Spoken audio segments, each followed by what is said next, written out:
ja sam Ines, radim kao data inženjer ovdje u iOLAP-u već skoro 5 godina i s obzirom na svoje iskustva bit ću mentor ovdje za AWS i za Python dio. Pozdrav, evo ja sam Ivan, radim u iOLAP-u već 4 godine. Trenutno sam između nekih rola data analista i AI inženjera. Evo, jedan sam od mentora novog dijela AI inženjeringa na ovogodišnjoj akademiji.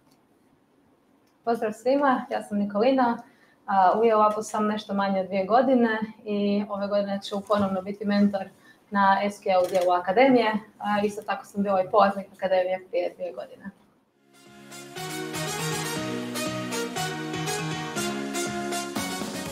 Ja bih im poručila da se opuste, da budu samopouzdani i da se slobodno prijave.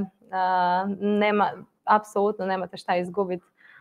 Mislim da je to jedno neprocjenjivo iskustvo. Ako se nalazite kao osoba koja je tek završila fakultet, a još nema radnog iskustva, ili kao osoba koja želi promijeniti struku jednostavno. Lako se mogu neke stvari i naučiti ako se nema nekog predznanja i samo, mislim, baš kao što je Nikolina rekla, znači nema nekog downside-a, samo hrabro tome pristupiti, iskazati svoju želju prvo i pismeno, možda kroz CV, a zatim onda i usmeno na tim intervjuima, želju za učenjem i za novim stvarima. To bi nadodano.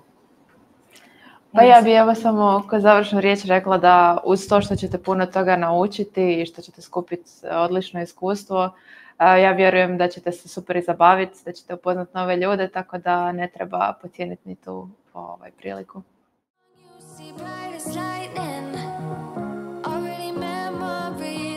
Pa mislim da je primarno ključna ta motivacija, da netko ko se prijavi, ko u konačnici se pridruži našoj akademiji, da ima stvarno tu motivaciju i potruditi se i što u radu sa drugima, što na samom rješavanju zadatka, tako da biti iz moje perspektive ta motivacija da to sve super ispadne. Što se tiče neke tehničke strane, jer tehničku stranu smo tu da naučimo, a zatim ta motivacija, želja za učenjem, novim tehnologijama. I inovativni pristup nekom rješavanju problema.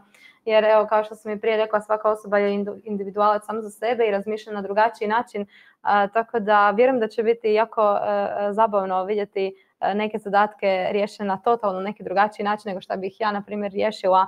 I tome se baš radujem.